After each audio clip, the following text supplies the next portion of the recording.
Well, China's top diplomat Wang Yi is holding talks in Moscow with Russian Foreign Minister Sergei Lavrov. China says its stance on Russia's invasion of Ukraine is neutral. This is Yi's last stop on an 8-day international tour that included visits to France, Italy and Hungary and to the Munich Security Conference. Let's get more on this from our correspondent Osama bin Javid, who's in Moscow for us. Obviously an important meeting for Wang Yi in Moscow. What do we expect him to say there?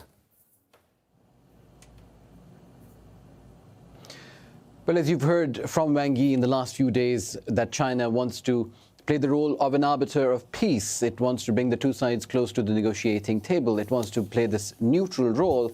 But there is symbolism in Wang Yi being here. He's not just the former foreign minister, but he's now the director of the Foreign Affairs Committee at the Chinese Communist Party. He's the top diplomat, if we can call him that, in China. So it does send a message that China stands with Moscow at this hour of Moscow's need, as Moscow's being isolated elsewhere. It does send the message that China is going to try and play the role of a friend, not just a neutral arbiter. So he's met Sergei Lavrov today. China has been floating this so-called security plan and another plan to find peace between the two sides. There are reports that this has been circulated to Kyiv as well and will be unveiled closer to or on the day of the anniversary.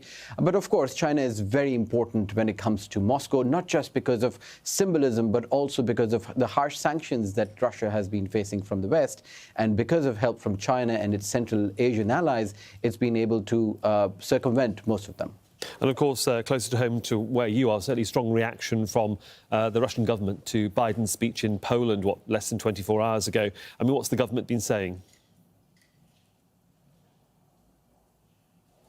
Well, we've just heard this morning from the Security Council, the Russian State Security Council, Dmitry Medvedev, very strong reaction to Biden's speech, calling it a pack of lies, saying that he was addressing the Russian people while standing in Poland and calling it bizarre. But towards the end of his speech, there's a really interesting quote, and if I can quote him directly, he says that, to paraphrase the expression that Biden said in Warsaw, that if Russia stops its invasion, the war will stop, and if Kyiv stops defending themselves, it will be the end of Ukraine. To that, he says, this is a redefined lie, and the truth is quite different. According to Moscow, if Russia stops the special military operation without achieving victory, Russia will cease to exist. It will be torn to pieces, while if the US stops supplying weapons to the Kyiv regime, the war will come to an end. So you see that both sides seem to be on a very different tangent when it comes to what their version of peace is, how will the war stop, and as you've heard from President Vladimir Putin saying and suspending the New START treaty as well, that there seems to be no close end in sight to this one-year conflict in Ukraine. For the update, thanks very much, Osama bin Javid, for us there in Moscow. Let's cross over to Beijing now, where Katrina Yu is standing by. And Katrina, China's relationship with Russia has sort of come under deep scrutiny, really, since the invasion of Ukraine. I mean, it continues to tout this sort of no-limits friendship with Russia, despite the suspicion that it raises.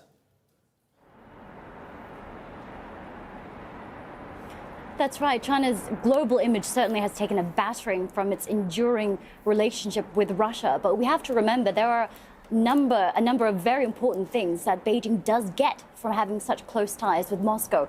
One is very cheap and reliable imports of energy. China relies on Russia for cheap imports of gas and oil. Second is a peaceful northern neighbor.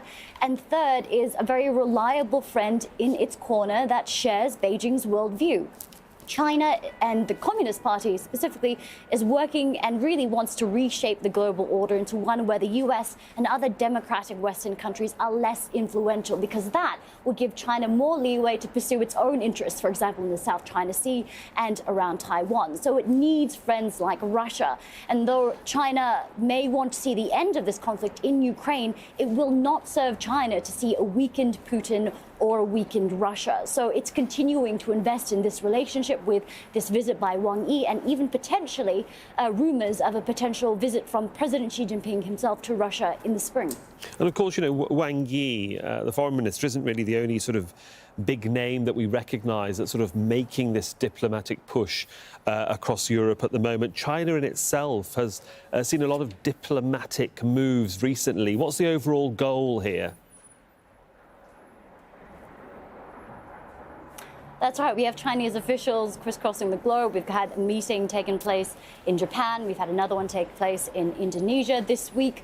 I think overall, this also comes off the heels of this balloon incident which happened with the US, where Washington contends that it was a Chinese spy balloon. It shot down earlier in the month. So I think Beijing really wants to take back to the narrative and put itself forward as a mediator and a promoter of global peace and stability. And although China knows it's not going to win any hearts and minds in the US and with Western European countries, it does seem to be aware that there are other countries, particularly in the developing world, that may be a bit more ambivalent about Russia's invasion of Ukraine and may be more open to seeing China's reasons for wanting to continue its relationship with Russia. And I think it's those countries in particular that China is trying to speak to and trying to project itself forward as an alternative, global, responsible player, and certainly an alternative to the US.